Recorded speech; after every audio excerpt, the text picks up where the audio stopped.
We are here today to defend a principle that has defined America since its founding. The belief that tyranny in any form must be resisted by the people of conscience. Especially here in Chicago, we will never surrender.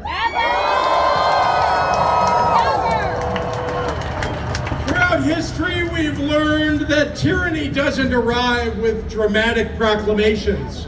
Most times it comes quietly, wrapped in the language of law and order, with fingers pointed at someone who doesn't look like you, promising safety while demanding that we sacrifice our neighbors. Today, we're here to say with one voice that there is an existential threat to our constitutional republic. This is not a political choice. This is a moral imperative.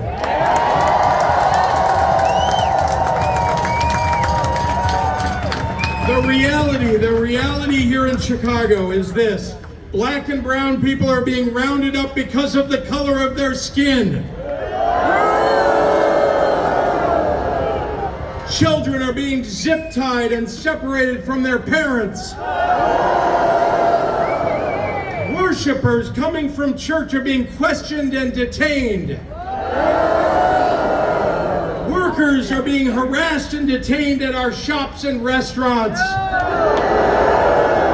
These are not abstractions. These are people who pay taxes, own businesses, teach our children, care for our elderly, and contribute to the fabric of our society.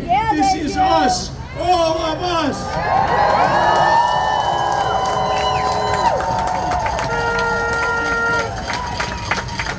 We're seeing midnight raids, arrests without judicial warrants, federal agents violating our right to free speech, the Fourth and Fifth Amendments ignored, and communities living in fear. It means children coming home to empty houses, wondering if their parents will ever return.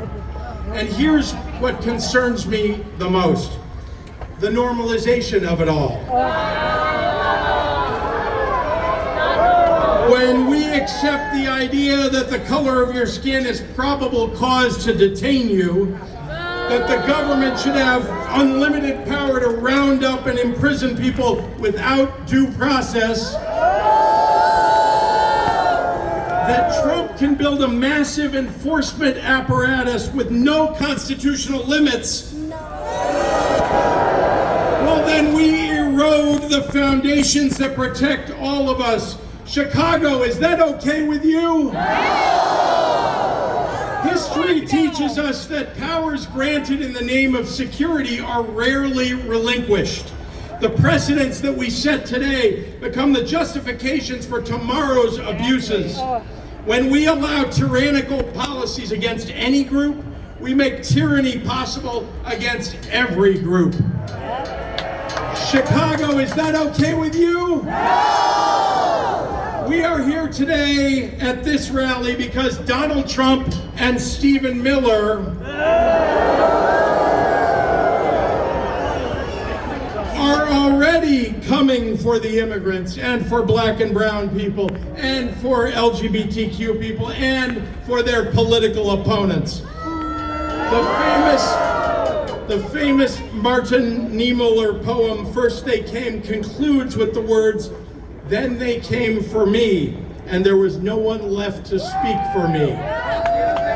What Trump didn't count on is Chicago coming together to stand up for freedom and individual rights, for American values, because we love America.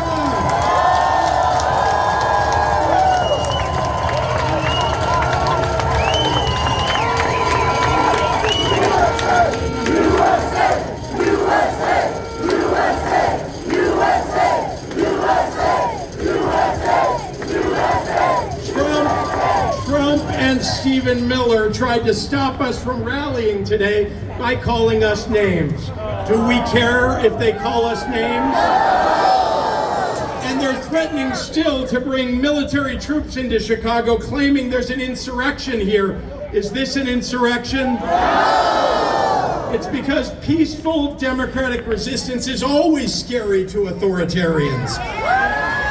And Chicago is known for our peaceful resistance, for labor rights, and for civil rights. Going all the way back to the 1850 Fugitive Slave Act, requiring cities like ours to capture and return black people fleeing slavery, the city council said no. The people of Chicago said no. Communities of everyday Americans banded together to protect those who had fled slavery, hoping to find freedom in Chicago, because we in Chicago are not afraid to stand up for fundamental American values. Now, the vast majority of Chicagoans are here because our ancestors fought to escape from tyranny. And another great portion of Chicagoans were brought to this country in shackles and had to fight for their literal freedom. Resistance and survival are in our American blood. Today, we are resisting more than just Donald Trump's attacks on democracy, and he knows it. Trump is panicking about the growing public backlash to his broader agenda. His tariff taxes are costing average American families between $2,400 and $4,800 per year. Illinois soybean farmers are losing billions and going bankrupt because of Trump's trade war. And so are small businesses, and he defunded programs to reduce crime and is canceling food assistance and medical care for the middle class and working class and our most vulnerable. People are here today standing up for our constitutional rights and our economic freedom, and that is what resistance looks like. And you know, resistance starts with refusing to normalize cruelty.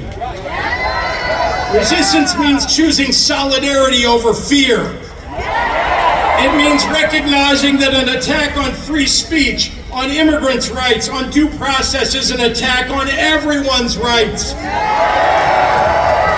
It means understanding that we're either building a society based on human dignity or one based on domination. Which is it? Human dignity. History will judge us by where we choose to stand right now, today.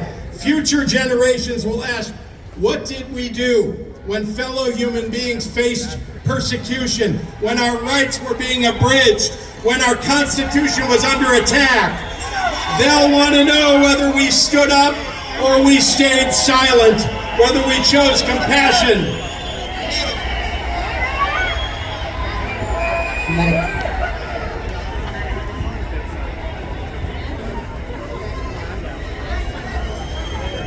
Do we get it?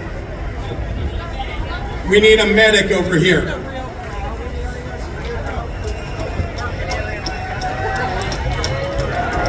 Thank you for looking out for each other.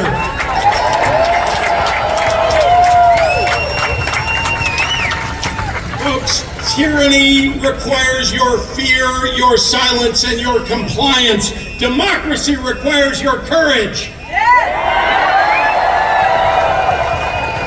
And tyranny depends on good people doing nothing. It requires us to accept the unacceptable, to rationalize the irrational, to normalize the abnormal. But tyranny also fails when ordinary people refuse to cooperate, when they say no kings and they mean it.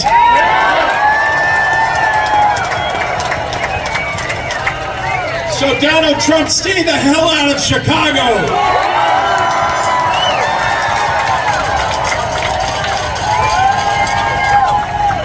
The fight against tyranny isn't won or lost in one protest. It's won in countless daily decisions to stand for justice, to refuse cruelty, to defend human dignity. It's one when we recognize that none of us are free until all of us are free.